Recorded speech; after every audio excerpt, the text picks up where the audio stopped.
ನಾನು actually 2 papaya ಕೊಯ್ದಿದ್ದೇನೆ. ಎಲ್ಲಿದೆ ಇದು ಮತ್ತಿದು. ಸೊ ಇದೆರಡನ್ನು ಕೂಡ ಕ್ಯಾಚ್ ಮಾಡಿದ್ದು ನಾನು. ಐ ಹೋಪ್ ಅಲ್ಲಿ ಕಾಣಿಸ್ತಾ ಇರ್ಬೋದು. ಇನ್ನಷ್ಟಿದೆ. ನಾನು ಯೂಸ್ ಮಾಡಿದ್ದು ಈ ಹೋಗಲ್ಲಿದೆ, ಕಾಣಿಸೋದಿಲ್ಲ ಹೋಗದೆ. ಆ್ಯಂಡ್ ಆಲ್ಸೋ ಪಿಜ್ಜಾ ಆರ್ಡರ್ ಮಾಡಿದ್ದೇನೆ, ಅದು ಕೂಡ ಬರ್ತಾ ಇದೆ. ಒಂದು ಮಂಗ ಬರುತ್ತೆ ಅಥವಾ ಮಂಗಿಣಿ, ಅದು ಅದು ಒಂದನ್ನು ಕೂಡ ಬಿಡೋದಿಲ್ಲ ಇಲ್ಲಿ. ಅದು ಬಂದು ಎಲ್ಲ ತಿಂದಾಗ್ತದೆ. ಪಪ್ಪಾಯ ಆಗಿರ್ಬೋದು, ಕೊಕೊನಟ್ ಆಗಿರ್ಬೋದು, ಬಟ್ಟೆಯನ್ನು ಕೂಡ ತೊಗೊಂಡು ಹೋಗ್ತದೆ ಕೆಲವೊಮ್ಮೆ. ಇವಾಗೆಲ್ಲ ಇಲ್ಲಿ ಎಲ್ಲೇ ಮರದಲ್ಲಿ ಕೂತ್ಕೊಂಡಿರ್ಬೋದು ಗೊತ್ತಿಲ್ಲ. ನಮ್ಮನೆ ಸುತ್ತ ಮಾತ್ರ ಈಗ ಮರಗಳಿರೋದು, ಬೇರೆಲ್ಲ ಕಡ್ದು ಹಾಕಿದ್ದಾರೆ. ಪಕ್ಷಿಗಳು ಕೂಡ ಇದೆ ತುಂಬ, ಒಳ್ಳೆಯದೊಂದ್ರೆ. ಆ್ಯಂಡ್ ಇನ್ನೊಂದು ಬೆರು ಅಂತ ಕರೀತಾರೆ, ಅದಕ್ಕೆ ಏನು ಹೆಸರು ಗೊತ್ತಿಲ್ಲ ಕನ್ನಡದಲ್ಲಿ. ಅದು ಕೂಡ ಬರುತ್ತೆ, ಅದರ ಇಡೀ ಕುಟುಂಬನೇ ಬರುತ್ತೆ. ಅದು ಒಂಥರ ಮುಂಗಿಸ್ ಥರ ಇರುತ್ತೆ ನೋಡೋದಕ್ಕೆ, ಮತ್ತು ಉದ್ದ ಬಾಲ. ಅದರ ಇಡೀ ಫ್ಯಾಮಿಲಿ ಕಂಪ್ಲೀಟ್. ಅಲ್ಲಿ ಜಾಕ್ ಫ್ರೂಟ್ ಇದೆ, ಹಲಸಿನ ಹಣ್ಣು, ಅದನ್ನು ಕೂಡ ತಗೊಂಡು ಹೋಗ್ತವೆ. ಪಿಜ್ಜಾ ಬಂತು.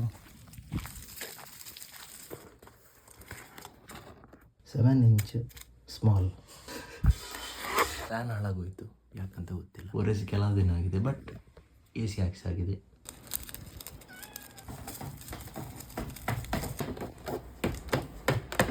ಆಡುಗ